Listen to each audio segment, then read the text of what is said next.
여러분 벌써 이제 마지막 강의인데요. 오늘 이렇게 하고 나서 7월, 8월은 우리 다음 세대 여름 캠프하고 또 성경학교 준비로 그냥 또 우리 예전처럼 휴강 가겠습니다. 그래서 여러분 다음 세대 위해서 많이 도와주시기 바랍니다. 여러분 좋은 부모는요, 이렇게 끝까지 자녀를 양육을 위해서 관심 갖고 또 내가 어떻게 하면 하나님께서 기뻐하는 그런 부모가 될까 몸부림치는 사람이 좋은 부모예요. 여러분 오늘은 이렇게 격려합시다. 당신이 좋은 부모입니다. 당신이 정말로 좋은 부모입니다. 여러분 참 이렇게 오늘 이제 마지막 과인데 여러분 이 과는 제가 요 제목 그대로 몇 해 전에 어린이 주일 설교를 한번 했었어요. 그래서 승리를 위한 5가지 돌 인터넷에 쳐보면은 제 설교가 그대로 뜨거든요. 그래서 그거하고 같이 들으면은 도움이 많이 될 것 같아요. 그래서 왜 승리를 위한 5가지 돌이냐면 이 척 스미스 목사님이 달라스 신학교 졸업하는 학생들한테 나가기 전에 세상을 이길 수 있는 돌로 무장하라고 그러면서 이 제목을 준 거예요. 여러분 자기 자녀들이 이제 세상으로 나갈 때 무장시켜줘요. 그럼 뭘로 무장시켜주고 싶어요? 우리 노아를 하루를 무장시켜줘야 되죠. 서인이를 무장시켜야 되잖아요. 어떻게 무장시킬래요? 뭐니 해도 돈이에요? 돈 주면 돼요? 다 그렇게 생각해요. 요새 애들도 그 얘기 하더라고요. 그래서 청소년 애들 조사를 했는데 자기들이 그렇게 얘기했어요. 대학보다 전공보다 돈이 더 중요하다. 그리고 지금 자기들이 성적이 안 좋고 그러니까 신분을 걔네들이 청소년 애들이 돈으로 결정하더라고요. 자기들이 가난한 거는 대물림 된다. 돈과 실력이 안 되면은 가난은 대물림 될 것이다. 굉장히 비관적으로 전망해요. 여러분 그렇지 않아요. 그러니까 오늘 말씀 가운데 여러분 하나님이 승리하게 하는 그 비밀이 여러분 가운데 이미 부모가 바뀌어야 돼요. 그리고 그 원리를 아이들에게 무장시켜주는 그런 가정 되기를 축원합니다. 여러분 그러면 한번 생각해봤으면 좋겠어요. 이렇게 들어가기 전에 그리고 우리 아이들이 이 정글 같은 세상에서 나갈 때 이제 나랑 이제 끝이야. 그럼 내가 얘를 뭘로 무장시켜줄까? 다윗이 물맷돌을 든 것처럼 무장을 해야 되는데 뭘 무장시켜줄까? 할 때 저도 이제 기대를 가지고 이 책을 딱 폈을 때 첫 번째 돌이 고난의 돌이에요. 고난을 잘 감수하는 아이로 준비시키는 게 첫 번째 돌이었어요. 여러분 첫 번째 돌 같이 한번 읽어봐요. 시작. 자녀가 고난을 잘 감수하도록 가르치라. 여러분 이 세상을 살아가면서 고난 지수가 높은가? 고난을 잘 극복하고 이길 수 있는 사람이 가장 위대한 사람이래요. 이거는 제 얘기가 아니라 유대인들이 쓰고 있는 가돌이라는 위대하다, 큰 사람이라는 단어의 정의예요. 이 단어가 중의적으로 쓰이는데 하나가 고난이라는 의미로 쓰이고 하나가 위대하다라는 의미로 쓰여요. 왜 그렇게 썼냐고 유대인들 언어 철학을 조사해 보니까 고난을 많이 겪은 사람을 위대한 사람으로 봐요. 여러분 성경의 인물들 가만히 한번 돌아봐요. 다윗 위대하죠. 만만치 않죠. 고난이. 요셉 위대하죠. 만만치 않죠. 다니엘도 위대하죠. 그러니까 이 사람들이 이제 다 큰 사람이라 그러거든요. 근데 고난 지수가 다 높아요. 여러분 모세도 굉장히 큰 인물이죠. 근데 고난 엄청 많이 겪죠. 여러분 자녀들 축복하잖아요. 우리 아들 정말 모세처럼 노아처럼 되게 해달라고. 노아 120년 동안 배 짓는 거 알죠? 성주사님 알고 이름 진 거죠? 그래 제가 우리 선교사님 이름이 요셉이잖아요. 그래서 제가 부모님이 엄청 기대하고 이름을 진 거잖아요. 요셉 큰 훌륭한 사람 되라고 지은 거 알죠? 예전에 제가 이제 히브리어 강의할 때 요셉 선교사님한테 얘기했던 거예요. 요셉 유대인들은 그 이름을 질 때 고난을 산다 그랬어요. 그러니까 요셉이란 이름을 질 때 부모의 마음에는 만한 정말 거룩한 자녀가 되길 원하는 거예요. 근데 유대인들은 그 위대함만 보지 않고 요셉이 걸어온 그 고난을 산다 그랬어요. 그리고 요셉 고난은 뭐예요? 기본으로 인신매매 당하고 감옥 한번 가고 누명 쓰고 이게 요셉을 만든다니까요. 그리고 이름 다니엘도 있더라고요. 그럼 사자굴 들어가야죠. 이게 이제 그렇게 기본이에요. 그리고 모세라고 줬다. 모세도 있더라고요. 그럼 어떻게 돼요? 80세까지 그냥 뭐 처가살이 해야 되는 거예요. 그러니까 이제 여러분 그 유대인들의 사고 방식인데 참 일리가 있는 거예요. 계란을 부화하기 전에 껍질을 까주면은 그 필요한 힘과 기술을 잃어버려서 생존하지 못한대요. 그래서 그 고난을 뚫고 나오는 게 원리예요. 그 헤로도토스의 책에 보면은 그 애굽이 굉장히 비옥한 땅이거든요. 그러니까 나일강이 홍수로 범람할 때마다 퇴적물이 쌓였어요. 근데 그 애굽 사람들이 그걸 이제 이거는 민족적인 그 고난이고 이거는 되게 어려움을 많이 겪는다 그래서 1960년대에 방파 댐을 만들었어요. 그 이후로 땅이 황폐해져요. 왜 그러냐면 홍수의 그 아픔을 막아버리니까 오히려 퇴적물이 안 쌓이는 거예요. 여러분 우리를 만드는 게요. 하나님이 우리를 빚어가는 게 고난이에요. 그래서 고난은 위장된 축복이에요. 근데 여러분 그 요새 부모들이 자녀 고난 당하는 거 되게 싫어요. 여러분 그 우리 크리스찬 부모들은 그러면 안 돼요. 그 제 최근에 그 후배 목사님들이 이제 강남 쪽에서 목회하는 분들이 이런 얘기를 해요. 강남에 수련회 없어진대요. 중고등부. 왜 없애게요? 애 고생해서 없어요. 애 고생해서 없어요. 그리고 수련회 가서 이렇게 훈련 받는 것보다 그 시간에 뭐 하러 가야 돼요? 학원 가야 돼요. 그래서 없어요. 신앙교육 뭐 이렇게 애들이 그렇게 가서 그리고 이제 봐요. 수련회 가잖아요. 이제 그루터기 캠프 이제 요번에 교사 따라가는 분들 가보면 알아요. 애들이 집에 전화해요. 그래서 엄마 뭐 밥도 맛없고 힘들어 그러면은 저녁에 차 와요. 부모가. 그래서 애 데려가요. 그 입구에다가 그 이렇게 못 있는 거 있지 그거. 여러분 애들 다 버리는 거예요. 다 버리는 거예요. 여러분 애들이 그 뭐 지금 국기 훈련 이런 거 하나요? 그래서 되게 여러분 그 어린 아이들 어렸을 때부터 자기들이 넘어졌을 때 혼자 털고 일어나는 거, 또 관계에 있어서도 고난 있죠. 모든 게 고난으로 성장해요. 관계도 아픈 만큼 여러분 둘째들이 왜 사회성이 높은 줄 알아요? 위에서 눌리고 아래서 치받고 그러는 거예요. 그래서 관계성이 되게 좋아요. 둘째 어떤 상황에서 살아남아요? 우리 첫째 보면은 되게 거만해. 늘 누리고 있어서 막내는 자기가 다 사랑받고 그래. 여러분 이게요. 그 상황에서 그 성장하는 거예요. 여러분 그 우리 태훈 목사님이 다 살인지 알죠? 다 근육이에요.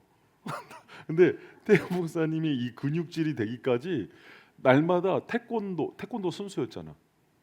그러니까 근육은 통증을 통해서 자라나는 거 알죠? 모든 성장의 원리가 그래요. 여러분 공부도 그 공부 뭐 시험에서 되나요? 막 정말 머리 아프게 막 터지게 하면서 성장하는 거거든요. 아이들이 강해지는 게 고난 지수를 높여줘야 돼요. 근데 지금 고난 지수가 되게 떨어져 있어요. 그래서 여러분 그 언제 한번 유튜브 보면은 그 80년대 그 90년대 그 학력고사 세대 그 입시하는 거 보면은요 이런 기사들 많이 나와요. 노가다 하다가 서울대 입학, 구두 닦기 하다가 서울대 차석, 요대로 그대로 쳐보세요. 나와요. 구두 닦기로 주경 야독하면서 6년 입시 준비를 해서 입학하고 그래요. 근데 지금은 애들 영혼 없이 공부하죠. 뭐가 없어졌냐면 여러분 지금은요 인터넷 강의만으로도 컨텐츠가 넘쳐나요. 옛날하고 비교가 안 돼. 우리 때 과외하면은 부모님 회사 잘렸어요. 그렇죠. 여기 물어볼 분들이 과외 못했어요. 그 불법 과외 강남에서를 차 안에서 했거든요. 지금은 너무 컨텐츠는 많고 그러는데 복지 혜택도 너무 많아요. 여러분 지금 그런데도 애들이 뭐가 떨어진 거냐면 고난 지수가 떨어진 거예요. 여러분 요거 왜 이거 제 책 아니에요. 내가 만약에 설교를 이렇게 했으면 막 째려볼 것 같아. 자영 집사님이. 근데 이게 내 게 아니라 브루스 윌킨스라는 세계적인 학자가 쓴 거예요. 이 자녀 교육의 원리를. 여러분 귀한 자녀일수록 내치는 거예요. 근데 한국은 너무 끌어안아요. 그래서 애들이 무기력해져요. 막 해병대 보내고 막 그래요. 양 목사님 해병대 출신이 우리 장로님 해병대 출신이니까 해병대 캠프 막 보내. 여러분 자녀 품 안에 키우는 거 아니에요. 기여할수록 보내는 거예요. 막 해외도 막 보내버리는 거예요. 가서 돈 벌어오라고 막 보내. 지금 병장 월급이 150인가 200인가 그렇다며 가서 돈 벌어오라고 막 보내는 거예요. 그래서 그거를 여러분이 준비를 누가 못하는가 하냐면 부모들이 그 준비를 못해요. 그래서 자녀들을 끌어안고 있다가 애들이 스포일 망가진다 그러죠. 그러니까 영적으로도 그러고 의지력도 떨어지고 정서적으로도 그러고 총체적으로 위험해져요, 여러분. 그래서 사회도 부적응자가 돼서 지금 청년들 중에서 그 직장 안 가고 캥거루족들, 부모 품 안에서 자는 3, 40대가 수십만 명이에요. 사회 문제예요. 여러분 이 부분에 있어서 왜 첫 번째 도를 이 브루스 윌킨스가 그렇게 강조했는지 기억해야 돼요. 여러분 무슨 도를 준비해라? 고난의 돌이요. 막 여러분 일도 막 귀한 자식일수록 그렇게 키우는 거예요. 이렇게 여러분 인격을 무시하는 거. 여러분 삶은요 가혹해요. 하나님이 선하신 거죠. 그리고 삶은 불공평해요. 그러나 하나님은 전능하시죠. 여러분 우리 공평 많이 얘기하는데 태어날 때부터 불공평하잖아요. 유전적인 조건도 그러고 가정 환경도 그러고 다 불공평해요. 하나님이 그 전능하기 때문에 그거를 메꿔주는 거죠. 여러분 공부 똑같이 A라는 애는 공부를 밤새서 해요. B라는 애는 수업 시간에 잠깐 하는데 얘가 공부에 대한 은사가 있는 애가 훨씬 잘해요. 근데 공부에서 성공을 했어요. 근데 똑같이 성공을 했는데 행복하지가 않아요. A는. 여러분 그럼 공평하지가 않잖아요. 이게 여러분 세상 자체가 불공평해요. 원리 자체가 그래요. 그러니까 이런 세상 속에서 이걸 극복하고 사는 법들을 끊임없이 자녀들에게 가르쳐야 돼요.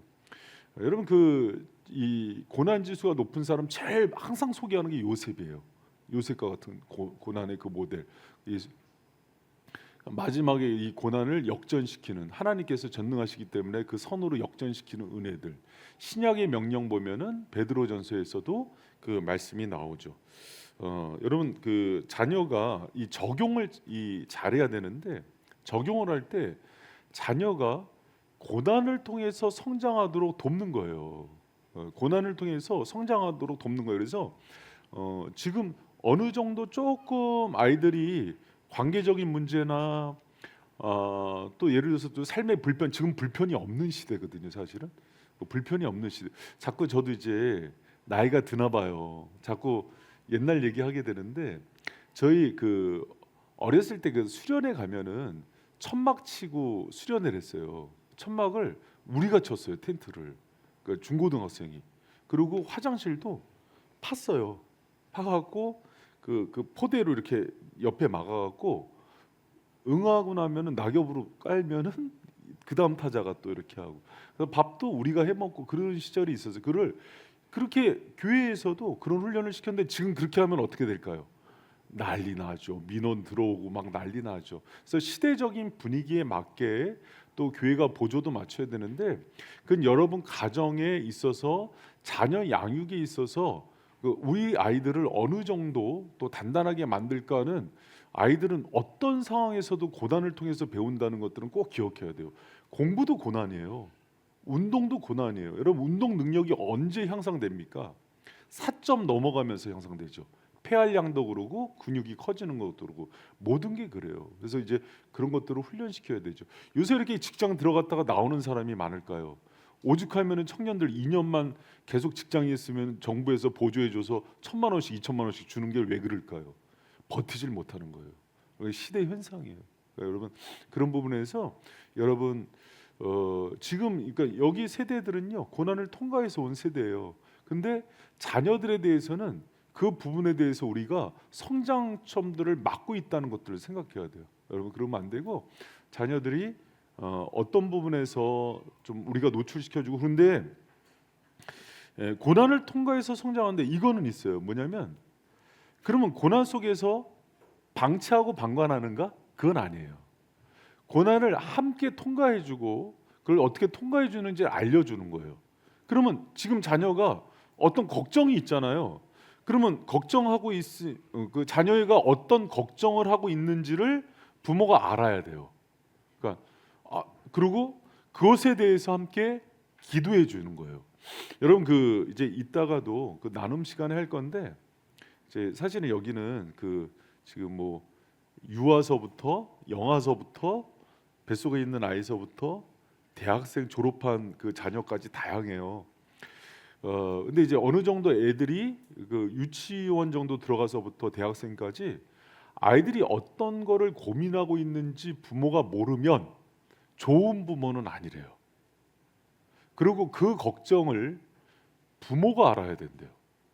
어떤 부모들 물어보면은 그거는 나는 모르고 그건 선생님들한테 맡겼고 주님한테 맡겼고 이런 얘기하는 분들이 있어요. 아니에요. 애들은 성장기에 맞게 모든 아이들이 고민이 있어요.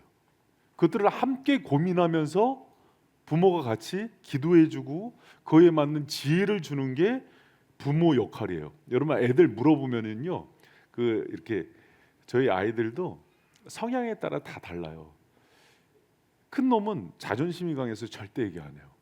자기가 다 괜찮대, 다. 그래서 막 뭐 너 공부하는데 어려움 없어 그랬더니 자기는 한국에 갈 데가 없대. 그래서 미국에 하버드대나 이런 데로 갈 거래. 그래서 제가 성적 겨우고 진짜 갈 데가 없더라고요. 근데 우리 딸은 너무 얘기를 많이 해. 또 막 고난 뭐 이것저것 또 얘기를 많이 하고, 또 우리 막둥이는 그냥 그 이 아주 센서티브해요, 감각이.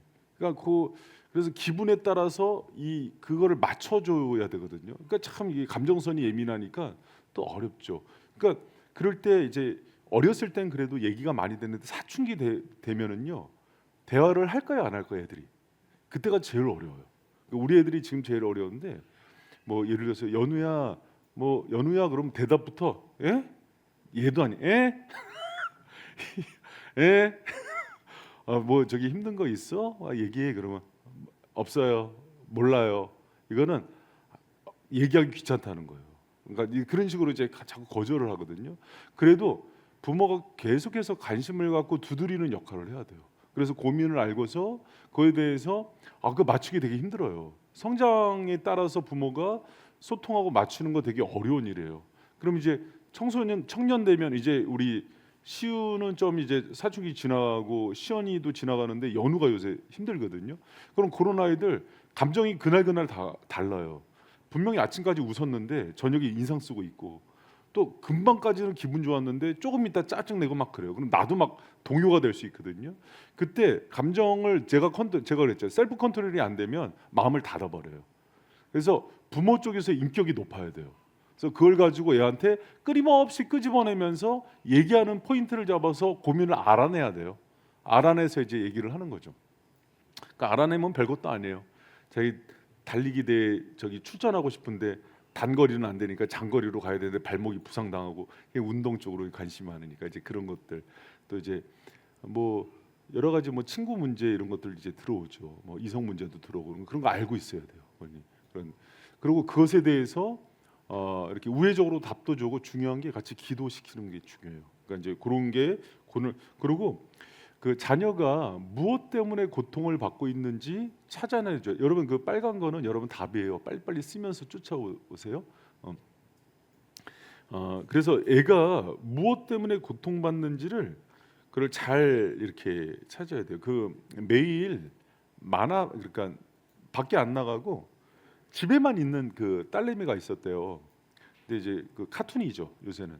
맨날 만화만 보니까는 우리 딸은 그 얌전해서 집에서만 이렇게 조용히 있구나. 그런데 그걸 나중에 안 거예요. 얘가 중학교 때 친구 사이에서 상처를 받은 거예요.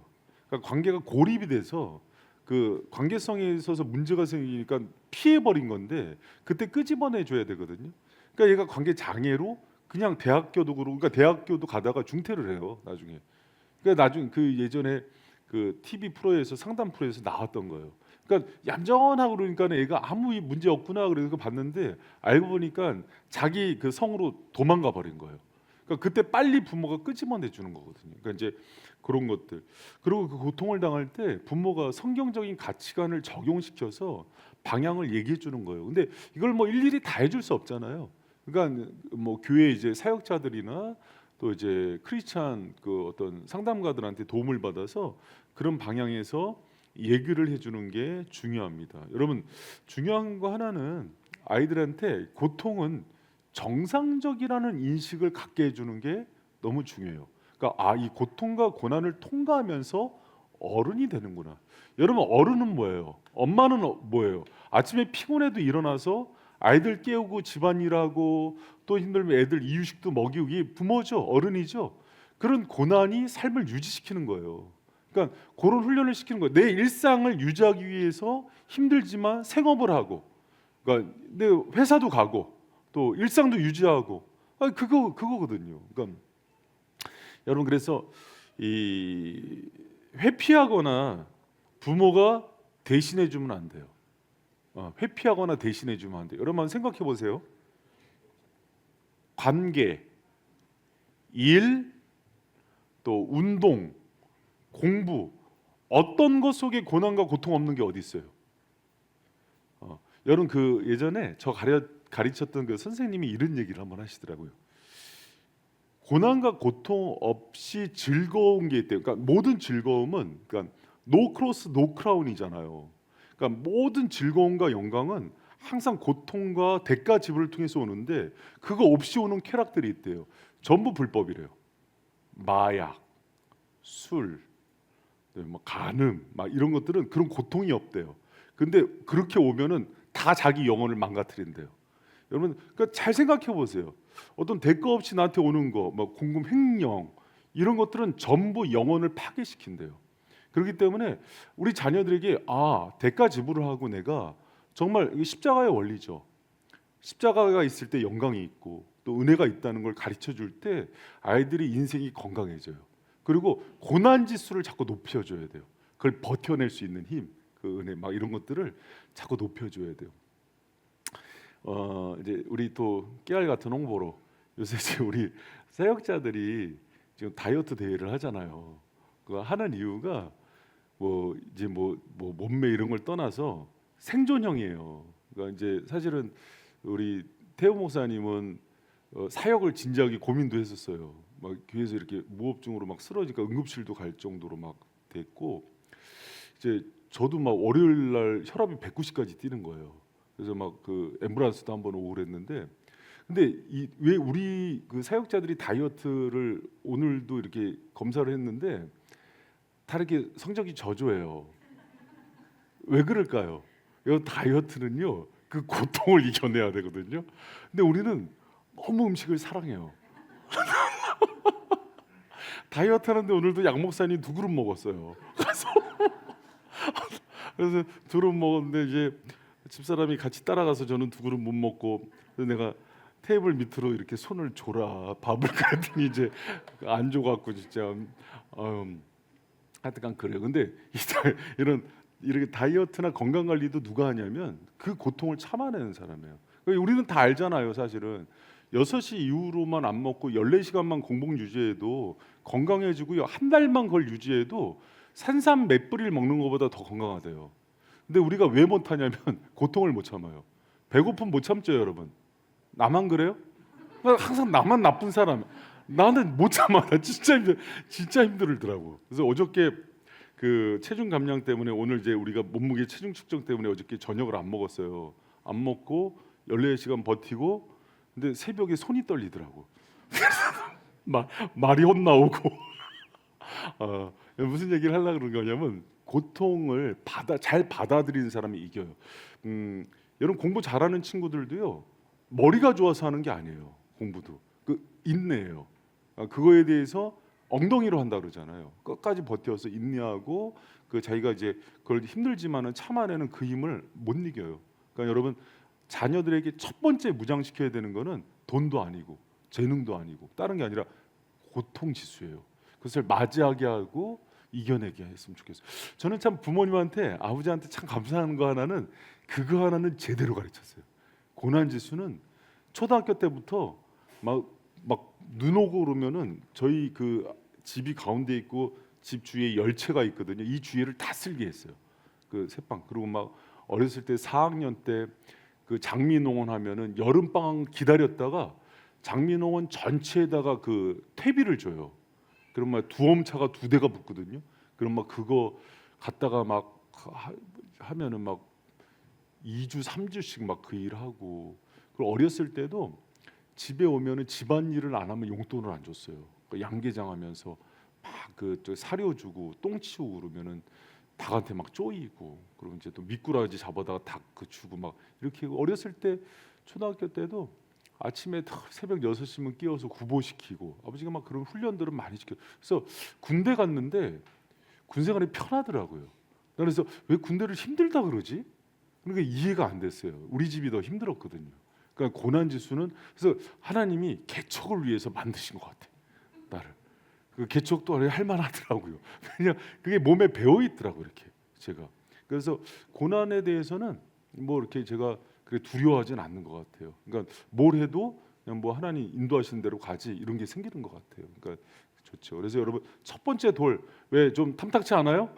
그래서 여러분 이거 받아들여야 돼요. 믿음의 원리예요. 여러분, 크고 위대하게 만들고 싶죠? 가돌은 가돌이다. 가돌은 고난이다. 가돌이 위대하다는 거거든요. 그건 고난이에요. 그래서 귀할수록 여러분 그 얼마나 한나가 사무엘 엄마 한나가 얼마나 사무엘이 귀 있겠어요. 근데 은우만 할 때 어딜 보내요? 들어가라. 엘리 제사장 밑으로 들어가라. 은우 너는 이제 목사님 밑으로 와서 배워라. 그렇게 보내는 거예요. 그리고 두 번째 중요한 게 여러분, 그 자녀가 주님의 영광을 위하여 일하도록 가르치는 거예요. 그 밑에다가 사명의 돌이라고 쓰세요. 사명의 돌. 그러니까 여러분의 자녀들에게 뭘 가르치는 거냐면 주님의 영광을 위해서 일하도록 가르치는 거예요. 여러분, 우리가 그 어떤 일을 할 때 부모들이 자녀에게 뭘 가르치냐면, 이제 뭐 우리 유교 문화는 벗어났으니까 뭐 잘 커서 뭐 부모 봉양하라 이 시대는 지났거든요. 근데 너 잘 되고 너 행복하기 위해서 공부 열심히 하고 일하라고 얘기해요. 요것도 잘못된 거예요. 그러니까 우리가 어떤 진로를 결정하든지 아니 진학을 하든지 어떤 일을 하는 거는 누구하고 관계 속에서 답을 내리는 거냐면 하나님과의 관계성에서 답을 내리는 거예요. 그러면 애들이 고3이 돼서 대학을 진학해서 전공을 찾을 때도 너 이거 왜 할래? 물어보면 내가 좋아서요. 그러니까 이거 말고, 그것도 맞아요. 달란트는 좋게 돼 있어요. 그러나 그 전에 그럼 네가 이걸 통해서 하나님께 어떤 게 쓰임 받을 예를 항상 물어봐야 돼요. 그러니까 다 자기를 너를 위해서 살으니까 다 돼지를 만드는 거예요. 욕심꾸러기를 만드는. 여러분, 그렇게 사명을 훈련시키지 않아요. 그러니까 아이들에게 인생의 미션 스테이트죠. 네가 무엇을 위해서 살래 할 때 너는 하나님의 아들이야. 정말 주님의 사명 따라 사는 인생이 돼야 돼 하고 그거를 분명히 가르칠 수 있어야 돼요. 여러분, 그 오스왈드 챔버스라는 그런 아주 영성 있는 목사님이 사람이 자기 일을 신성하게 하는 데는 어떤 일을 하는가보다 왜 그 일을 하는가에 달렸다, 이렇게 돼 있어요. 그러니까 어떤 일을 하는 것보다 그 사연이, 왜 그 사연이 하나님과 어떤 사연 가운데서 그걸 하는가가 중요하다는 거예요. 하나님이 주신 사명이냐? 그걸 이제 보케이션이라고 그러죠. 콜링. 하나님의 부르신 가운데 하고 있는지를 묻는 거예요. 여러분, 물론 그 직업에는 보케이션이 있고 아큐페이션이 있어요. 아큐페이션은 직업이에요. 그러니까 생계를 위해서 바울도 텐트 메이킹을 해요. 그러니까 그걸 치는 거. 그러나 그의 보케이션은 사도거든요. 근데 우리도 그 성경에서 그 아큐페이션이죠. 직업으로서의 일을 막진 않아요. 그러나 애들을 교육할 때 뭘 고민시키게 하는 거라면, 어떤 일을, 공부를 하던 일을 하던 하나님 앞에서 그 일을 왜 해야 되는지를 자꾸 묻게 만드는 게 좋은 부모라는 거예요. 여러분, 우리가 보통 크리스찬 부모들도요, 제가 이렇게 확인을 해보면 반 이상이 다 그냥 세상 교육 따라가. 이렇게 해야 좋은 대학 간다, 이렇게 해야 취업 잘 된다, 이렇게 해야 출세한다. 그러니까 망하는 거예요. 그게 아주 어렸을 때부터 공부를 잘하든 못하든 그게 중요한 게 아니라니까요. 하나님 앞에서 묻게 만드는 거예요. 여러분, 무슨 말인지 알겠죠? 그럼 이제 네가 그 진로 왜 할래? 그럼 너 돈 벌어서 뭐 할래? 그럼 너 그걸 통해서 하나님을 위해서 이렇게 쓰면 좋겠구나. 가난한 사람들 구제하면 좋겠구나. 이 시대 가운데 탈북자가 많은데 그들 구제하는 일 해보면 어떻겠니? 막 이렇게 얘기해 주는 거예요. 여러분, 그래서 그 자녀들에게 일에 대한 신학적 이해를 분명히, 일은 부르심이라는 것들을 분명히 알려줘야 돼요. 그리고 모든 일이 신성하다는 것들을 알려줘야 돼요. 그러니까 요새 뭐 직장, 인기 있는 과, 인기 있는 뭐 직업 하면은 다 돈이에요. 연봉이란 말이에요. 그러니까 이게 가치관이 된다니까요. 그러지 않고 정말 어렸을 때 정말 하나님의 자녀로 하나님이 책임지는 애로 키우고 싶잖아요. 그러면 하나님의 부르심 가운데 쓰는 법을 자꾸 알려줘야죠. 여러분 잘 들어봐요. 목회자만 하나님의 부르심 그 소명직이 아니에요. 이거는 종교개혁자들에게 모든 직업은 하나님 부르심이에요. 소명이에요. 그래서 여러분이 그 자녀들을 교육할 때 때로는 생계를 책임지기 위해서 해야 되는 일들도 있어요. 그러나 그 일들을 애들이 고민하기 시작할 때부터 하나님 앞에 세워서 묻게 만드는 거예요. 그때 아이들이 자기 인생 속에서 하나님께 영광 돌리는 그런 자녀들이 돼요. 우리의 일은 봐요.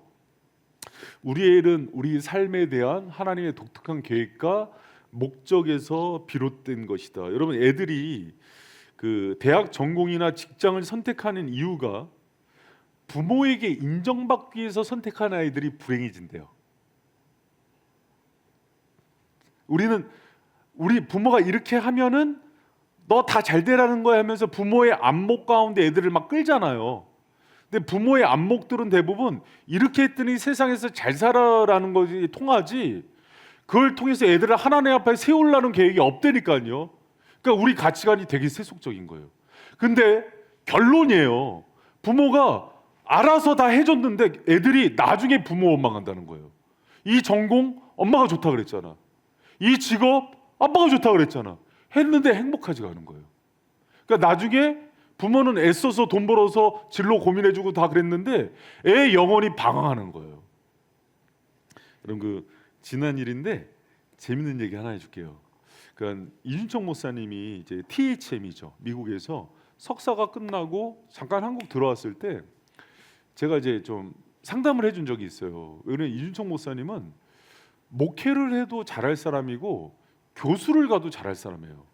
근데 제가 이제 그때 당시에 왔을 때 한국은 근데 앞으로 교수는 전망이 없다. 신학은 왜 그런가 하니 지금 신학교들이 그때 얘기한 대로 지금 전부 믿으려고 반토막이 나기 시작했어요. 그러니까 저도 뭔가 눈이 있는 것 같아. 근데 이게 제 시야가 아니라 김현 총장님이 알려주신 거예요. 앞으로 이렇게 되니까는 교수 쪽으로는 가지 말라 이렇게 얘기를 해줬는데 아니나 다를까 신학교도 지금 전부 막 통폐합되고 막 어려워지고 그러는데 그래서 그때 이제 THM 마치고 왔을 때 이제 PhD가 박사거든요. 박사 가기 전에 PhD 하지 말고 여기서 들어와서 수원제일교회 가서 수석 부목을 해라. 그러고 나서 큰 다음에 뭐 우리 바이샘 담임이 되든 아니면 다른 데로 가든 그렇게 한번 가보자 했는데 이준성 목사님이 흔들린 거예요. 마음이. 그래서 그 좋다고 그랬더니 사모님이 또 이제 선지자적 영성이 있거든요. 정근사님 알지? 누군지 알아? 어떻게 알아? 정근사님 뭐라 그랬냐면 제가 그때 저도 찔렸어요. 지금 당신은 하나님을 기쁘게 하려고 그런 게 아니라 한 목사님을 기쁘게 하려고 그런 거라고. 그래서 둘 다 찔렸어요. 그래서 둘 다 찔려서 하나도 그러니까 여성들이요 한 칼이 있어요. 여성들이 딱 찔려서 우리가 아멘, 아멘 이거는 우리가 받아들여야 된다. 그래서 이거는 그렇게 할 건 아니고 근데 이준성 목사님 기도했을 때 하나님이 박사까지 마무리하라는 그 뜻이 있어서 그냥 그 뜻에 순종하는 거예요. 근데 봐요. 제 얘기를 듣고 만약에 그때 철수를 했어. 그러면 서로 원수 관계 돼요. 제가 그거 많이 봅니다. 그러니까 사람 뜻대로 움직여서 관계 좋은 걸 못 봐요. 그런데 하나님의 뜻 앞에 같이 순종하잖아요. 지금 불편한데 나중에 친해져요. 이게 여러분 인간관계의 비밀이에요. 그래서 제가 그런 얘기 하잖아요. 뭐 목사님 개척하면은 뭐 나는 목사님 꼭 따라가요. 그러면 제가 꼭 하는 얘기가 있어요. 묻고 오시라고. 하나님의 뜻이면은요, 그거는 100% 서로가 좋은 관계가 돼요. 근데 오지 말아야 될 사람이 오면은 원수 됩니다. 여기 다 원수야. 여러분 이게 무슨 말인지 그래서 뭘 지금 얘기한 코람데오 하나님 앞에서 애를 세우는 거예요. 여러분 왜 크리스찬 부모들이 애들하고 원수가 많이 되냐면 다 전부 자기 욕심대로 키워. 하나님 뜻대로 키워야 되는데 여러분 애들을 하나님 앞에 세우는 훈련을 시키세요. 계속 묻게 만드세요. 어렸을 때부터. 그럼 네가 왜 그 전공을 해야 되는지 좋다. 뭐 점수도 중요한데 그 점수가 전부가 아니야. 하나님께서 원하시면 너 명문대도 갈 수 있어. 뭐 좋은 데 갈 수 있어. 한번 물어봐. 그럼 그분이 열어주면 열리는 거잖아요. 할렐루야? 그럼요. 그래서 여러분 그게 그 우리가 주님의 영광을 위해서 그 하는 보케이션, 사명을 따라서 하는 거. 그래서 일을 지켜보시는 분은 한 분이에요. 일을 지켜보시는 분 한 분을 위한 거예요. 그 한 분이 누구예요? 하나님이에요. 하나님. 여러분 구약의 창세기 2장 15절에 보면은 그 일에 있어서 중요한 원리가 나와요. 하나님께서 경적하고 지키게 하시고, 골로새서 3장 23절 같이 한번 큰 목소리로 읽어봅니다. 시작. 무슨 일을 하든지 마음을. 여러분 일하는데 가장 핵심 원리예요. 무슨 일을 하든지 죽게 하듯 하는 거예요. 그러니까 이 일을 할 때 여러분 회사에 가서도 뭐 직장 상사도 있고 그러지만은 하나님 앞에서 하는 거예요. 이게 이제 중요한 원리죠. 여러분 아이들한테 그럼 어떻게 적용시켜야 될까요? 우리 같이 한번 적용 읽어봐요. 시작. 자녀가 자기 삶 세상에 하나님 부르심을 발견하도록 어렸을 때부터 하는 거예요. 여러분 요셉의 약전은 이러하니라 할 때요. 요셉에 대한 기록이 시작되는 게 17세예요. 그가 꿈을 꿨을 때부터, 비전을 봤을 때부터 성경이 주목해요. 그 전까지는 그냥 뭐 그런 인생이에요. 그러나 하나님의 비전과 사명을 붙드는 시점부터 성경이 요셉의 약전을 기록해요. 그러니까 여러분도 그런 부분에서 우리 자녀들을 그렇게 부르심을 발견하고 선한 영향력을 끼칠 수 있는 자녀로 키우세요. 그러니까 출세하는 길, 돈 버는 길 그렇게 보냈다가 애들 영업 망가지면 애들 세속화되면은 돈이라면 부모도 버려요. 그러니까 그렇게 키운 거잖아요. 근데 이게 되게 부모들이 이원론이라니까요. 그러니까 나는 그렇게 키워놓고 자녀는 나한테 성경대로 대하기를 원해요. 여러분 세속적으로 키웠으면은 출세를 위해서는 부모도 버리는 게 맞죠. 할렐루야? 그렇게 키워놓고 왜 자녀가 그렇게 하면은 저희 아버지가 되게 의정부에서 친한 그 아버지 친구분이 있었어요. 그 아버지 연배 때 미국 보내면은 출세한다고 있는 돈 없는 돈 내서 다 미국을 보냈어요. 그래서 근데 미국에서 좋은 대학 나는데 뭐 여러분 우리나라가 주류로 들어가는 게 쉽지 않아요.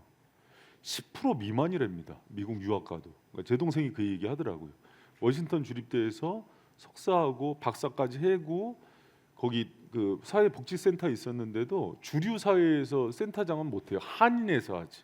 그러니까 그렇게 어려. 그 벽이 되게 높아요. 그래서 이제 아파트랑 집이랑 뭐 집 다 팔고 다시 한국에 들어왔거든요. 나중에. 근데 아버지 친구가 하나뿐이 없는 아들 있는 거 없는 거 다 팔아서 유학 보내서 직장도 잡았는데 나중에는 식당 했어요. 그냥 식당 했어요. 되게 경영학과 연대 경영학해서 석사를 미국에 뭐 유명한 데 나오고 이렇게 했는데도 결국 그냥 그 한인에서 그렇게 했어요. 아버지 친구분이 나중에 한국에서 병상에서 돌아가시거든요. 전화를 했어요. 아버지 아프다고. 아버지가. 그랬더니 왜요? 딱 첫 마디가 왜요? 돈 떨어졌어요? 바쁘니까 전화하지 마세요. 그 뒤로 의절이에요. 장례 때도 안 왔어요. 키운 대로 했죠. 키운 대로 한 거예요. 그게. 여러분 하나님의 말씀과 그분의 진리대로 키우면은 성경적 가치대로 부모를 대해요.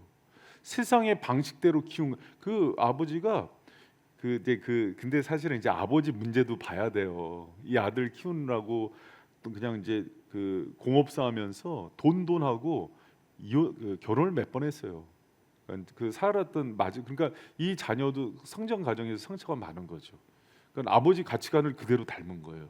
그러니까 이제 그런 아픔이 있었는데 여러분 자녀들을 주님의 자녀로 잘 양육하세요. 그러려면은 부모가 이런 부분에서 가치관이 분명해야 돼요. 그래서 이제 설명대로 키우는데 여러분 그 바른 태도로 할 수 있는 주 단위 일을 아이들에게 가르쳐라. 뭐 그건 이제 이건 적용 방법이니까. 그리고 자녀의 재능을 연구하라 이렇게 돼 있어요. 그래서 아이들에게 어떤 달란트가 있는지, 아이들이 뭘 잘하는지 아는 게 중요해요. 그래서 저희 어렸을 때 애들 검사 되게 많이 했어요. 뭐 뭐 인지지능 검사 또 뭐 여러 가지 애들 어렸을 때 하는 그 다중지능 검사서부터 많이 하거든요. 그래서 그 초등학교 들어가기 전부터 애들 그런 테스트들 많이 하면서 애들은 뭐에 맞고 이공계가 맞고 이런 것들 알게 돼요.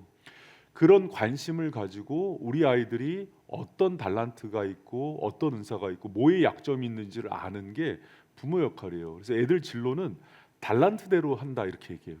그러니까 하나님이 태어날 때 이미 주신 게 있어요. 그래서 발견해주고 그대로 하나님 앞에 세우는 역할들을 잘 해야 돼요. 여러분 그 정명훈 씨 알죠? 그 서울시장 그 지휘자. 그 정명훈 씨 집안이 다 그 음악가잖아요. 그래서 그 누나가 그 바이올리니스트 유명한 그 정경아, 우리 권사님 말고 정경아 권사님 말고 정경아가 있고 또 첼리스트 정명아. 그래서 유명한 그 트리오인데 그 유명한 일화예요. 그 어렸을 때부터 아이 욕심으로 엄마가 키운 게 아니라 어렸을 때부터 정명훈 은사가 피아노나 이쪽에 아주 두각을 나타냈어요. 그래서 7살 때 이미 서울시향하고 같이 협주를 하거든요. 근데 엄마가 6.25 때 피난 갈 때 제일 먼저 한 게 뭔지 알아요? 피아노 싣고 옮겨줘요. 그 교육에 대한 열이죠. 자녀의 그런 비전과 꿈을 그렇게 응원해 주는 거예요. 그러니까 부모는 충분히 자녀의 달란트를 발견해주고 할 수 있는 여건 속에서 최대한 해주는 게 중요해요. 여러분 그리고 사명대로 살 때 이거 중요한 건데 이 책에는 없어요. 근데 제가 이거는 여러분 꼭 했으면 좋겠어요. 미션 스테이트먼트라고 해서 애들을 어렸을 때부터 사명 선언을 쓰게 해요. 사명 선언문을. 그래서 너가 커서 어떤 일을 하면서 하나님께 어떤 삶을 살고 영광을 돌리기를 쓰게 해요. 여러분 이거는 제가 왜 추천하냐면 하버드대에서 오래전에 연구한 자료예요. 졸업생 100명을 10년간 추적 조사를 했어요. 어떤 추적 조사를 했냐면 자 그래도 성적이 우수한 아이들 중에서 졸업생 중에서 인생의 목표가 없고 그냥 적당히 어떤 상황 따라서 가는 사람들이 84%래요. 근데 이 사람들은 그냥 적당한 삶을 산대요. 평균의 삶을. 그런데 13%는 목표는 있는데 적진 않았대요. 13%는 이 사람은 84%보다는 상대적으로 성공하더래요. 그런데 3%만 미션 스텝 분명한 목표를 글로 써서 이거를 갖고 다녔대요. 근데 이 사람들이 나머지 97%의 소득보다 높더래요. 물론 우리가 소득을 성공으로 볼 수는 없는데 자기 분야의 탑이 되더래요. 그래서 여러분 한때 우리 그 2000년 초반에 엄청 유행했어요, 이게. 근데 지금 또 이렇게 사그러들었는데 그래서 어렸을 때부터 자신의 비전을 글로 쓰고 여러분 애들은 몇 번 바뀌어요. 바뀌어도 괜찮아요. 뭐 제가 이제 빵 하고 이걸 통해서 뭐 가난한 애들 뭐 행복한 빵 먹인다 그랬다가 뒤집을 수 있어요. 그러면 너는 이놈 자식아 뭐 맨날 바뀌냐 이러지 말고 몇 번 바뀌는 거예요. 애들은 바뀔 때마다 그 꿈을 찾아갈 수 있도록 도와주는 거거든요. 근데 중요한 게 이 제가 얘기한 것들을 한번 실천해 보세요. 그래서 여러분 우리 교회도 그 목회 계획서 보면은 미션 스테이트를 분명히 적어놓은 게 있어요. 불신자들을 전도해서 하나님의 거룩한 제자가 되게 만들고 성숙하게 영적 단독자가 돼서 세상으로 파송시키는 샘과 바위의 사명을 감당케 한다. 이게 이제 분명한 목회 철학이 되는 거예요. 여러분 그러지 않으면 상황 따라 살아요. 그러니까 여러분 그런 부분에서 아이들에게 하나님의 그런 사명자로 키우는 거예요. 그래서 두 번째 돌이 무슨 돌이다? 짱돌? 그러지 말고 이러면 무슨 돌? 오늘 그냥 외워서 가요. 첫 번째 돌이 무슨 돌이었어요? 두 번째 돌. 사명은 하나님의 영광을 따라서 하는 일을 택하는 거라 그랬어요. 세 번째 돌은 뭐냐면 그 자녀가 자기 삶을 지혜롭게 관리하도록 가르치라. 자, 같이 한번 세 번째 돌 읽어봅니다. 시작. 그 밑에다 청지기 돌이라고 쓰세요. 청지기 돌. 그러니까 여러분 청지기는 뭐냐면 청지기는 주인이 있는 거예요. 자기가 주인이 아닌 거예요. 그러니까 주인이 것을 잘 관리하면서 사는 사람이 되는 거예요. 그래서 로드십 항상 주인을 의식하면서 자기가 서번트 그러니까 그 종으로서 어떻게 섬기며 살지를 생각하는 사람이에요. 생각해 보세요. 우리는 이미 가진 게 되게 많아요. 주님이 맡긴 게 우리 건강, 시간, 물질, 재능, 지식, 지혜 뭐 전부에 인간관계까지. 그럼 하나님께서 이거를 여러분 이거는 누구 거예요? 하나님 거잖아요. 그러니까 여러분 이 부분이 깨지면 우리는 신앙이 없는 거예요. 우리는 예수님을 주라고 그래요. 주님이시다. 내 인생에 주님이 있는 거다. 그리고 우리는 이 땅 살아갈 때 어느 시점이 지나면은 주인이 다 걷어가잖아요. 그렇기 때문에 우리는 주인을 따르는 삶인 거예요. 여러분 봐요. 잠깐만. 유동 지사님 지금 집이 50년 후에 누구 집이야? 아직도 거기 살 것 같아요? 그럼 지금 차는 누구 거야 될까? 50년 후에도 그 직장에 있을까? 50년 후에 머리털이 남아 있을까? 우리 50년 후에 건강에 아무것도 안 남아 있어요. 자영 집사님 그 집이 50년 후에 누구 거야 될까? 서인이가 팔고 미국 갔어요. 그 직장 여러분 그렇게 생각하면 다 관리직이에요. 우리가 평생 갖고 있는 거 하나도 없어요. 그러니까 그래서 이 지혜로운 청지기가 돼서 주인이 원하는 대로 이것을 가장 잘 관리하고 그분의 의도대로 사용할 줄 아는 게 지혜로운 청지기라고 그래요. 그래서 이제 자녀들에게 그걸 가르쳐 줘야 되는 거예요. 네, 여러분 그래서 하나님께서는 모든 것의 주인이시다. 여러분 믿습니까? 그리고 여러분 이걸 자녀들한테 얘기할 수 있어요? 야, 다 하나님 거란다. 너의 건강, 너의 재능, 그러나 돈은 우리 거야. 다 하나님 거지만 돈은 뺏기지 마. 그런 사람이 많대요. 하나님께서는 우리에게 하나님을 위하여 시간, 재능, 재물을 이것뿐만 아니라 이거는 이제 대표적인 거죠. 모든 게 하나님 거예요. 시간, 재능, 재물, 건강, 우리 지식, 지혜, 외모 다 주님 거예요. 그리고 여러분 하나님께서는 우리에게 주신 거에 대해서 긍정적인 수익을 기대하신다. 달란트 비유 보면 나오잖아요. 1달란트, 2달란트, 5달란트 하면서 하나님 맡기면서 기대하세요. 주님께서 그러고 나서 여러분 보니까 하나님이 도로 다 주시잖아요. 그러니까 그걸 위해서 충성되게 쓰기를 원하시는 거예요. 1달란트 묻잖아요. 그러면서 땅에 묻어버리잖아요. 그러면서 주인에 대해서 오해했다 그러잖아요. 당신은 악한 자리에서 심지 않은 데서 거두고 모으지 않는 데서 흩트는지 알았다고. 그러니까는 그러냐? 그럼 네가 본 대로 내가 해준다 그러면 가둬버리잖아요. 그러니까 이제 그렇게 되는 거예요. 자, 하나님께서는 여러분에게요 또 중요한 게 주신 거에 대한 책임을 물으실 날이 와요.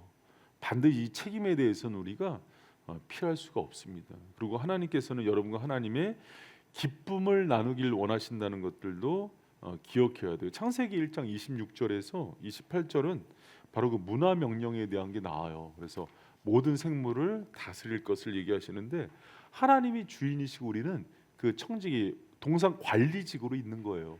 또 마태복음에서도 종들이 돌아와서 결산할 때 주인의 즐거움에 참여할 것을 얘기합니다. 그러면 이제 자녀들에게 그럼 청지기직을 어떻게 감당해야 될지 알려줘야 되잖아요.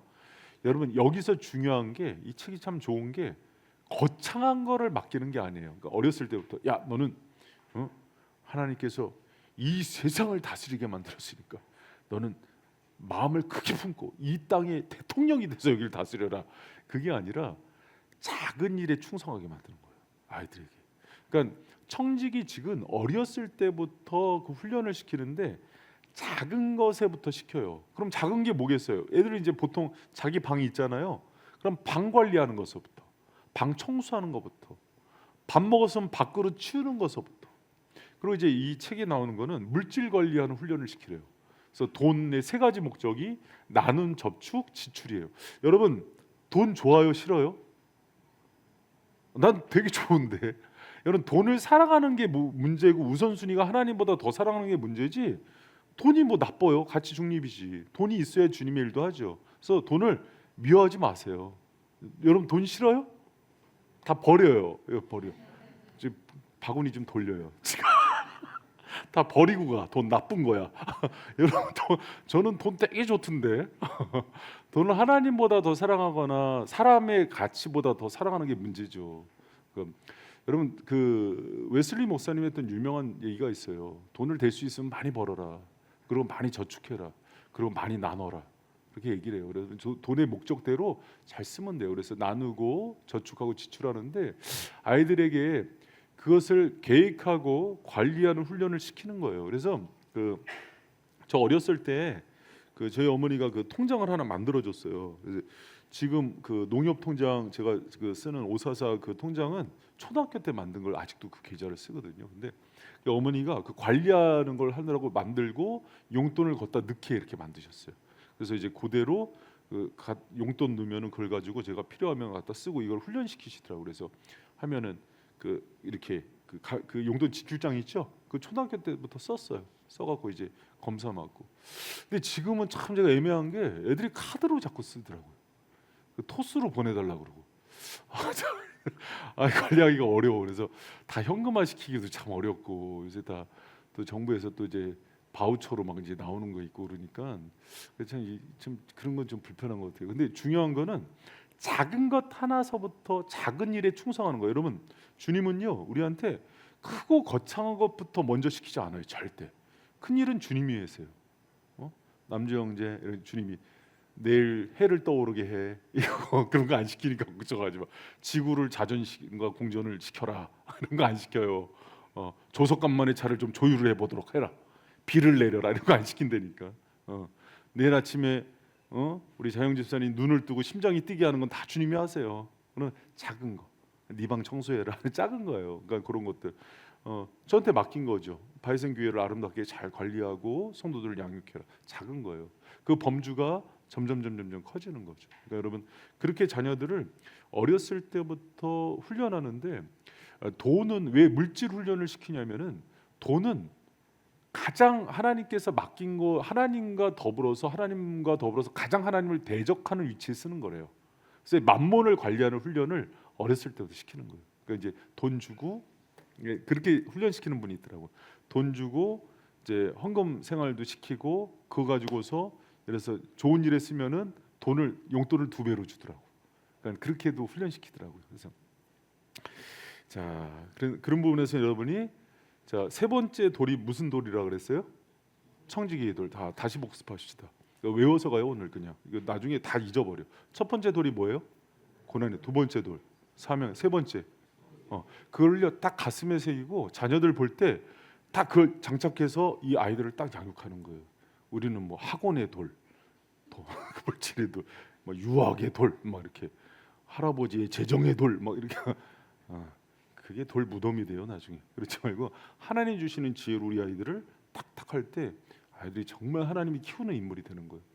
여러분 그럼 이제 당신의 삶은 신성한 청지기의 삶이다. 이게 중요한 가르침이죠. 그래서 너희들은 하나님의 청지기란다.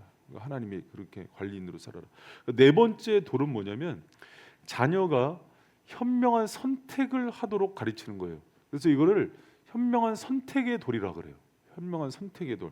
여러분 그 많은 선택들이 모여서 현재 우리가 된 거예요. 또 우리가 지금과 내일의 많은 것들이 선택이 돼서 미래를 결정해요. 그래서 그 분별력과 선택은 되게 중요해요. 그래서 지혜가 있는 성경에서 구약 잠언에서 나오는 모든 지혜는 핵심이 예수 그리스도거든요. 그래서 지혜가 있는 사람과 없는 사람들로 인해서 인생이 바뀌어요.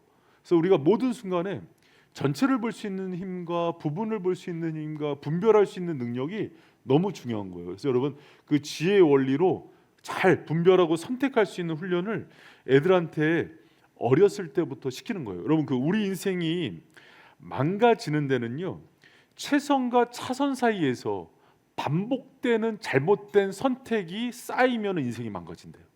그러니까 끊임없이 하나님께서 최선과 차선과 또 잘못된 선택이 있는데 계속해서 하나님의 베스트를 선택하는데 실패하면은 그게 계속 빗나가다 보면 인생이 망가지기 시작한대요.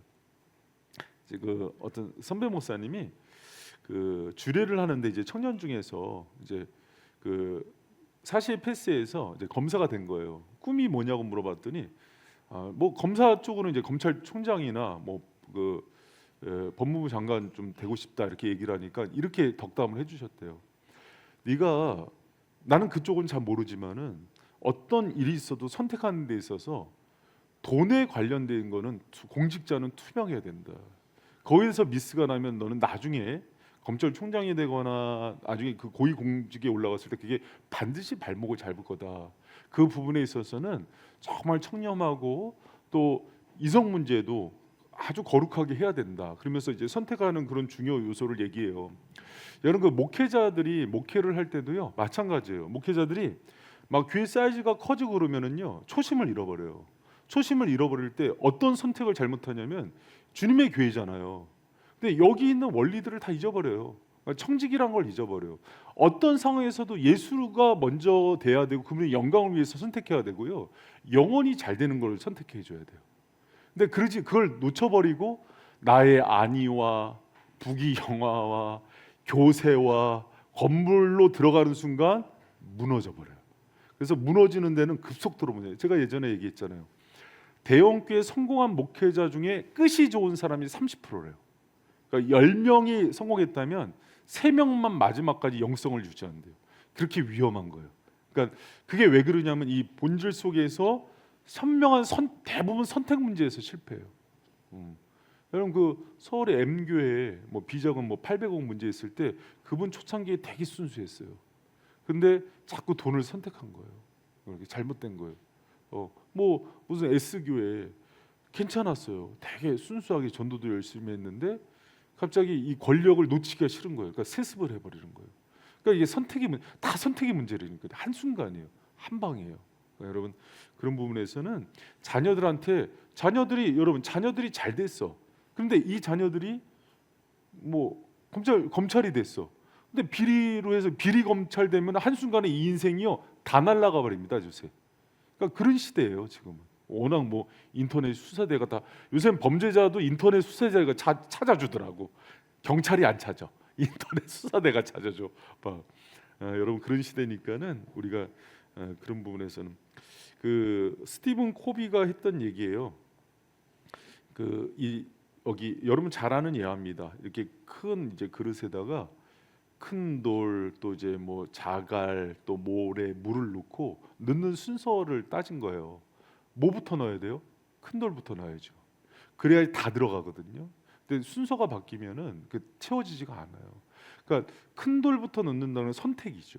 그러니까 우리 인생에서도 중요한 걸 먼저 넣는 선택과 우선순위가 아이들의 삶을 건강하게 만들어요. 그래서 어렸을 때부터 그 선택하는 훈련들을 일상에서 시키는 거예요. 자, 그래서 하나님은 존귀하시고 거룩한 분이고 하나님은 절대 진리이신 분이기 때문에 그래서 하나님의 말씀을 통해서 애들 선택 훈련을 시키는 거예요. 가치관 훈련. 그리고 하나님의 율법은 우리를 보호하기 위한 것이다. 그래서 여러분 애들 말씀 분별력 훈련 시킬 때 제일 중요한 게 진리예요. 말씀이에요. 그래서 성경의 가치관으로 보는 훈련을 시키거든요. 그래서 어렸을 때부터 말씀 여러분 그거 아시죠? 우리도 이제 성경 공부 많이 하는 교회인데 그 하나님의 진리인 말씀이요. 세계관과 가치관까지 나오는 데까지 보지 않으면 말씀을 반쪽만 보는 거예요. 그러니까 내가 물질관, 이성관, 세계관, 가정관, 결혼관 다 성경에서 나오거든요. 그러니까 그걸 통해서 그리고 자녀 교육관 다 이 가치가 말씀에서 나오잖아요. 그러니까 아이들도 이 성경적인 가치대로 선택하게 도와주는 거예요. 그리고 하나님의 궁극적인 목적은 우리를 거룩하게 만드는 것이다. 그래서 구약의 뿌리 출애굽기에 보면은 이 땅 거룩한 땅이다 하면서 신을 벗으라 얘기하기 나오죠. 베드로전서 1장 15, 6절. 우리 이 말씀 같이 한번 읽어봅니다. 시작. 오직 너희를 부르신 거룩한 이처럼 너희도 모든 행실에 거룩한 자가 되라. 기록되었으되 내가 거룩하니 너희도 거룩할지어다. 거룩은 구별됨이에요. 구별된 세상과 구별된 것들, 생각과 가치와 삶을 선택하는 것. 자, 아이들한테 그럼 어떻게 적용할까? 선한 것과 악한 것을 분별하도록 도와주는 거예요. 아이들한테 어렸을 때부터 그런 가치관 교육을 그 유대인들 하는 하브루타 교육이 끊임없는 질문법이에요. 끊임없이 물어보는 거예요. 너 오늘 학교에서 뭐 배웠니? 그럼 뭐뭐 배웠는데요. 그에 대해서 어떻게 너는 생각하니? 오늘 뭐 탄핵이 있었는데 그에 대해서는 어떻게 생각하니? 그러면서 끊임없이 생각을 끄집어내주고 하면서 성경적인 가치를 집어넣어주고 이제 그렇게 분별하는 그 훈련들을 시키는 거죠. 자, 자녀가 어렸을 때부터 시작하는 게 중요합니다. 물론 지금 이제 큰 자녀들은 늦었다고 생각할 필요는 없어요. 그러니까 지금 언제든지 가장 늦었다고 생각할 때가 빠른 때입니다. 그리고 자녀에게 경건서적들 그래서 여러분 그 성경과 함께 좋은 책들 요번에 이제 우리 출판부에서 독서부 이렇게 독서 나무는 생겼잖아요. 그런 거 되게 중요해요. 그래서 이제 그런 시간들을 통해서 좋은 이제 책들을 읽으면서 성경 위인집이나 또 이제 역사 경건서적을 읽으면서 나가는 게 중요하고, 자녀가 대중 매체에 노출되는 것들을 많이 점검해야 되는데 지금 참 이게 어려운 시대예요. 과거는 이제 TV나 인터넷만 차단하면 됐는데 지금 뭐 손안에 뭐 온 세계가 다 있으니까, 그래서 이제 그것들을 좀 지혜롭게 이제 지금 차단하기가 참 어려운 시대가 됐어요. 막 이게 차단하려고 그러니까 이제 뭐 우리 아들도 이걸로 저 인강 들어야 된다 그러고 뭐 해야 된다 그러고 막 그래서 근데 지혜롭게 잘 차단해야 돼요. 그러니까 저희도 이제 할 수 있는 한 최대한 늦게 대부분 중학교 입학하면서 그 스마트폰 사주고 그랬어요. 우리 막둥이만 너무 관대하게 지금 벌써부터 사줬는데 애들 보통 중학교 가서부터 이제 사주고 또 철저하게 통제하고 그랬는데도 참 힘들더라고요 지금. 그래서 그런데도 이거는 애들 그 세계관에 가장 영향력을 미치는 게 지금 유튜브예요. 쇼츠들. 그러니까 이런 것들 좀 부모들이 주의 깊게 애들이 뭘 보고 있는지 잘 보는 게 중요합니다. 그래서 거룩한 삶은 여러분 삶에서 하나님의 최선을 경험하도록 해준다. 그래서 여러분 자녀들이 그런 것들을 구별하고 분별하는 그런 자, 그리고 이제 마지막이요. 그 마지막 중요한 돌이 은혜가 충만한 삶을 살도록 가르치라요. 여러분 그 밑에다가 은혜의 돌이라고 쓰세요. 은혜의 돌, 은혜의 돌. 자, 은혜의 돌이라고 쓰시고, 여러분 그 이 지금까지 여러분 한번 들어보세요. 그 오바마 그 원래 오바마 아버지는 케냐 사람이잖아요. 근데 케냐 사람인데 어렸을 때 이혼하고 나서 중동 남자랑 그 오바마가 4살인가 5살 때 다시 재혼을 하거든요. 또 이혼해요. 엄마가, 오바마 대통령 엄마가. 그래서 그 하와이에 있는 그 할머니 집에서 자라거든요. 그래서 오바마가 되게 방황을 많이 해요. 마약 중독도 걸리고 그럽니다. 근데 그런 과정에서 엄마가 정신 차리고 돌아와서 오바마를 끌어안으면서 오바마가 회복되고 결국은 이제 해피엔딩이죠. 대통령까지 되면서 그래도 임기를 잘 마치죠. 근데 그런 어떻게 보면 성장 과정을 보면은 우리가 지금까지 배운 부모 학교하고는 되게 반대예요. 근데 어떻게 오바마가 있을 수 있었을까 봤을 때는 그냥 이거는 은혜일 수밖에 없다 이렇게 얘기하는 게 있어요. 여러분 이렇게 생각해 보세요. 가장 성경적으로 보면은요, 이 상태로 양육이 됐으면 정상적으로 살기 힘들다고 얘기하는 사람이 요셉이에요. 근데 요셉 총리가 되죠. 요셉을 총리로 만든 거는 은혜라 그래요. 그래서 바울이 자기 인생을 한마디로 뭐라 그러냐면 나의 나 된 것은 하나님의 은혜라고 얘기해요. 여러분 그래서 이제 보통 앞에 많은 사람들이 이 퀘스천을 다는 게 하나가 있어요. 앞에 있는 것들을 참 많이 못했는데 그냥 하루하루 먹고 사느라고 애랑 치열하게 살아가느라고 이런 거 신경 쓸 새도 없었는데, 근데 애가 너무 건강하게 잘 자랐어. 그때 하나님의 압도적인 은혜의 개입이 들어가요. 그래서 사실은 이제 이 마지막 5번째 돌이요, 어떻게 보면 이 앞에 있는 걸 다 뒤집어 버리는 가장 큰 돌이기도 해요. 그러나 이것만 먹고 믿고 손 놓잖아요. 그럼 하나님이 그 중심을 보시잖아요. 그래서 그거는 하나님 대가집을 시켜요. 그러면 안 되고, 하나님께서 이 은혜의 돌은요, 우리 크리스찬들이 늘 기대하고 사모해야 되는 돌은 맞아요. 그래서 하나님이 이 원리를 통해서 지금도 가난하고 소망 없고 정말 다윗처럼 벌어진 인생이 왕의 되기도 만들고요, 80대 노인 이제 처가살이에서 아무 소망 없는 모세를 민족의 지도자로 만들기도 하고요, 포로살이하면서 정말 어려운 가운데 있는 다니엘을 정말 총리가 되고 그 안에서 지키기도 하고, 에스더를 영으로. 그래서 성경 전체는 은혜의 스토리예요. 그런데 하나님께서 그 뒤에서 우리가 기도하고 정말 부족한 것들을 그 은혜로 다 갚아주시는 아주 중요한 분이기도 해요. 그래서 여러분 우리가 기대하고 늘 우리의 부족함을 은혜의 하나님께 간구하면서 아이를 키우는 게 너무 중요해요. 그래서 어렸을 때부터 은혜에 강한 아이로 만들라 그런 건 너무 중요해요. 이 다섯 번째 돌은 앞에 있는 것들을 모두 역전시킬 수 있는 돌이라고도 얘기합니다. 여러분 우리가 이런 경우도 많잖아요. 나이 들어서 너무 상처를 많이 받은 거예요. 너무 상처도 많이 받고 여러 가지 뭐 막달라 마리아처럼 막 7귀신 들인 데다가 뭐 창기로 이렇게 인생이 파탄 났잖아요. 근데 그 여자가 정말 향유 옥합을 깨뜨리고 거룩하게 교회를 세우는데 일꾼이 되잖아요. 삭개오는 안 그러나요? 성경을 보면은 전부 쓰임 받은 사람들이 엮이는 구조의 가정이에요. 신기하더라고요. 하나님이 그 가정에 있는 사람들을 은혜로 회복시키면서 이 모든 인간이 할 수 있는 것보다 더 큰 것이 하나님의 은혜임을 알려주시는 거예요. 그래서 여러분 지금까지 못했다 우리는 잘못했네 이렇게 생각하지 말고 하나님이 은혜의 하나님이신 걸 기억하시길 바랍니다. 그래서 이 마지막 은혜의 돌은 너무 중요해요. 그러나 우리가 이 부모학교를 배우는 이유는 뭐냐면 하나님이 형편을 주시고 평화의 시대를 주시고 그럴 때 부지런히 하나님의 원리대로 아이들을 양육해 가라는 거예요. 그러니까 여러분 두 가지가 다 필요한 거예요. 그러니까 여러분 그럼 우리는 손 놓고 있어요? 아무것도 안 해요? 그건 아니잖아요. 그러니까 이제 그런 부분에서는 하나님께 은혜의 충만한 삶을 살 수 있도록 그렇게 자녀들을 가르쳤으면 좋겠어요. 강영호 박사가 내 눈에는 오직 소망만 보였습니다. 알죠? 백악관 차관보 그 제가 얘기 많이 했잖아요.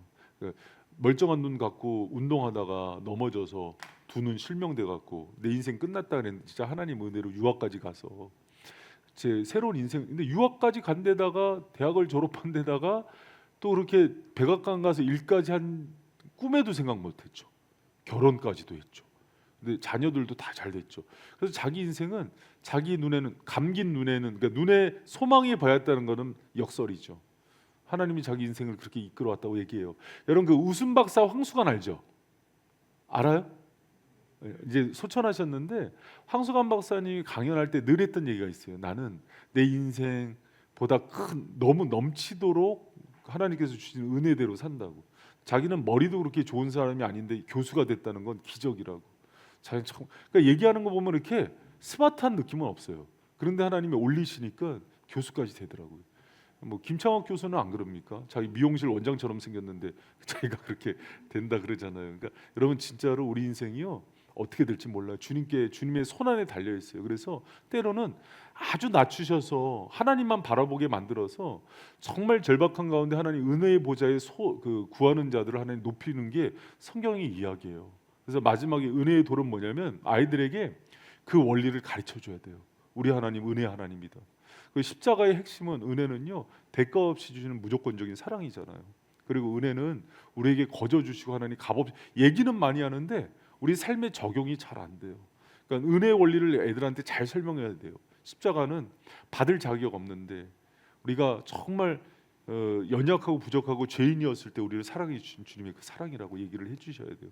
그래서 여러분 십자가는 하나님께서 보여주신 가장 위대한 행인 거예요. 그래서 복음을 잘 얘기하면은 애들이 복음과 은혜 가운데 강해져요. 그러니까 구원은 하나님께서 주신 선물이라는 거, 또 은혜는 믿음으로 받아야 된다는 거, 또 은혜는 하나님께 대한 감사를 나타낸다는 거. 근데 여러분 이제 여기서 이제 거의 다 끝났어요. 그 한 가지 중요한 게 그러면 아이들에게 어떻게 적용할까요? 여러분 잘 들으세요. 아이들한테 어떻게 적용할까? 이게 중요하거든요. 애들이 이 어른으로 성장하는 과정 가운데 성공을 많이 할까요? 실패를 많이 할까요? 실패를 많이 해요. 실패의 순간이 은혜를 교육할 수 있는 순간이에요. 근데 우리는 되게 율법적으로 아이들을 가르쳐요. 근데 그러면 안 되고 애들이 오히려 실패하고 넘어졌을 때 그게 끝이 아니라 하나님께서 또 기회를 주시고 일으키신다는 걸 가르쳐야 돼요. 여러분 우리 약간 좀 유교 문화가 있어요. 이때 너무 관대하면 애들 잘못될 것처럼 생각해요. 그거는 애들이 죄졌을 때고 죄졌을 때는 회초리로 가르칠 때도 있어야지요. 근데 인생에서 때로는 열심히 했는데 잘 안 되고 실패했어. 넘어졌어.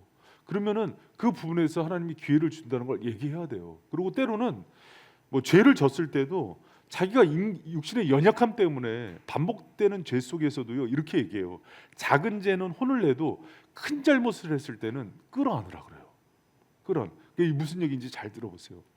그 저희 선배 목사님이 애가 막 이렇게 애랑 막 이렇게 치고받고 싸우면은 막 손들기 하고 막 혼내고 그랬어요. 근데 어느 날 강대상을 박살낸 거야. 밀어서. 근데 그러니까는 가서 애를 안아주더래요. 애를. 자, 괜찮아. 아빠가 다 처리할게. 얘가 놀랄까 봐. 여러분, 그게 하나님이요, 우리 죽을 죄는 용서해 주세요. 그러면서 애한테 다시 기회를 주고 살 기회를 주시는 거예요. 예수님이요, 그 십자가의 은혜와 사랑은 기회로 찾아와요. 넘어졌을 때, 절망의 상황에서. 제가 요새 그 새벽에 그 스가랴서 그 강해를 하거든요. 스가랴서에 보면 8가지 환상이 나오는데, 그 첫 번째 환상이 화석류 환상이에요. 화석류는 그 짓밟고 뭉개지고 쪼개져도 다시 피는 나무예요.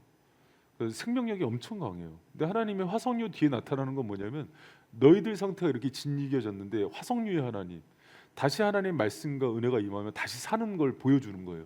근데 우리 존재가 그래요. 하나님의 은혜가 임하면 어떤 상황에서도 살아나요. 요한복음 21장이 왜 무너진 베드로를 찾아가는 얘기로 끝나는지 알아요? 다시 기회를 주셔서 살리는 주님이에요. 그 은혜로 베드로가 초대교회 총회장이 돼요. 여러분, 그 은혜의 하나님이에요. 여러분, 은혜가 우리를 여기까지 오게 했어요. 여러분도 그 경험하셨죠? 그 은혜의 주님을 자녀들에게 흘려보내야 돼요. 그 자녀들이 그 은혜의 주님의 손을 잡고서 다윗처럼 모세처럼 광야에서도 정말 담대히 나갈 수 있는 그 믿음의 자녀로 만들어야 돼요.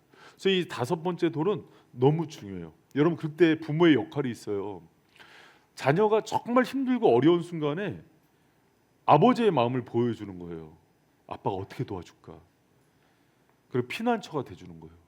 아빠가 어떻게 도와줄까? 하루야, 아빠가 어떻게 도와줄까? 하루가 막 인생에 막 절망의 순간이 오거든요. 괜찮아, 하루야, 괜찮아. 하나님이 계시잖아. 그리고 아빠가 너 끝까지 응원한다.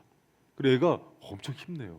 우리는 그러면 애들이 약해질까봐 막 뭐 세게 하고 그러는데, 우리는 그렇게 약해질 정도로 충분한 사랑은 안 줬어요. 여러분, 그거 아셔야 돼요. 여러분, 그만큼 사랑 줬어요? 충분히. 여러분, 그리고 위기의 때 그 사랑이 더 나가야 돼요. 다 끌어안아주고 또 사랑해주고 위로해주고. 그러니까 작은 고난에 막 떨지 말고요, 큰 고난이 왔을 때 확 안아주란 말이에요. 그리고 여러분, 자녀에게 회개하는 법 알려주세요. 여러분, 주님은 은혜를 주시지만은 회개하고 돌이켜야 주세요. 이거 되게 중요합니다. 여러분, 제가 목회하면서도요, 많이 깨닫는 거예요. 성도들을 대하다 보면은 하나님의 은혜를 여실 때 솔직하고 진실하게 반응하는 성도들이 있어요. 목사님, 제가 이 부분은 제가 잘못한 거예요. 이거는 제가 죄를 진 겁니다. 그럼 하나님이 회복을 시켜요. 그런데 끝까지 변명하고 핑계 대는 분들이 있어요. 회복을 시키지 않아요. 여러분, 뭐 저 옆에서 하라는 건 아니에요. 그러나 그 진실 때문이에요. 하나님 앞에서. 그럼 하나님이 100% 그 사람, 그 영혼을 회복시켜요. 그러나 이렇게 빠져나가고 저렇게 빠져나가고 이렇게 변명하고 저렇게 변명하면은요, 사울의 영성이에요. 사울과 다윗이 차이가 뭔지 알아요? 죄는 다윗이 크게 져요. 다윗은 백엔잎이 젖도록 회개해요. 사울은 끝까지 자기 위신.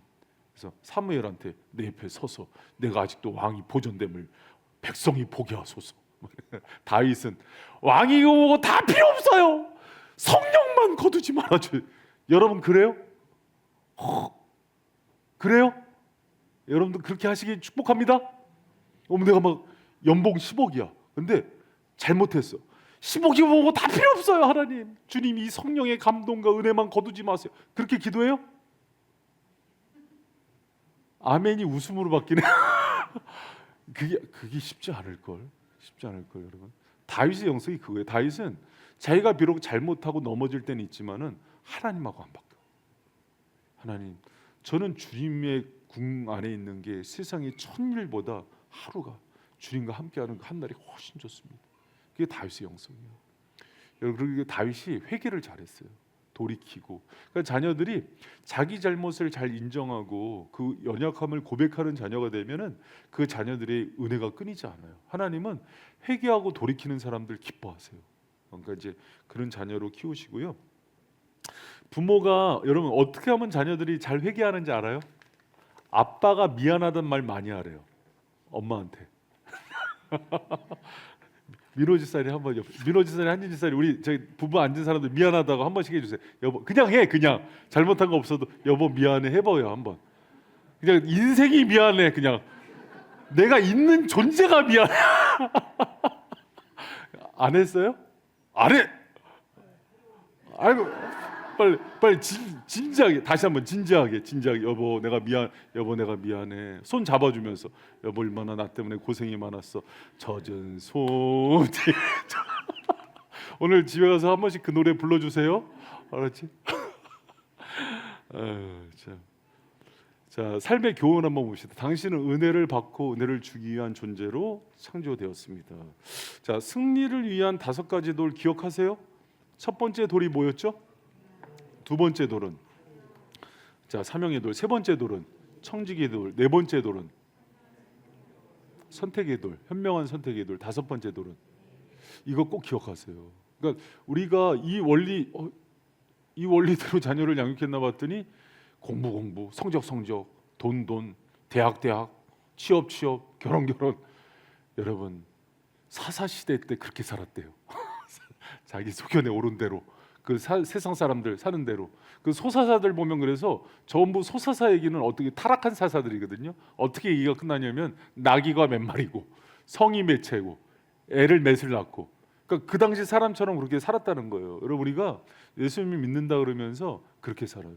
그러면서 다 어디 대학 나오고 여러분 뭐 어디 대학이 중요한 게 아니라 예를 들어서 사연을 얘기하면은 하나님께서 얘를 통해서 이런 일을 하기를 원해서 얘가 이렇게 전문대를 가게 됐습니다. 그게 자랑스럽게 여겨야지. 우리 아이가 스카이 출신이라고 그러다 떨어져요. 하늘에서 떨어지면 그냥 낙사하는 거예요, 여러분. 우리 애가 뭐 사자 들어간다고. 여러분 그게 다 헛된 거예요. 인생이 비참해져요. 하나님이 떠난 인생이요. 마음이 공고해져서 마음을 갈피를 못 잡으니까 검사가 여러분 이상하게 그 관음증 환자가 되는 거고 이상한 학교 선생님이 여러 가지 그 도박이나 이런 거에 빠지게 되고 은행원이 그렇게 인생이 하루아침에 무너져요. 하나님의 성령이 인도하심과 은혜가 없는 인생은요 정말 허무하게 인생이 끝나버려요. 그러니까 여러분 그런 부분에서는 이 승리를 위한 5돌을 꼭 붙들고 먼저 부모가 자기한테 이것을 적용하고 아이들을 이걸 이렇게 무장시키면서 잘 양육하는 그런 부모들 되시길 축복합니다.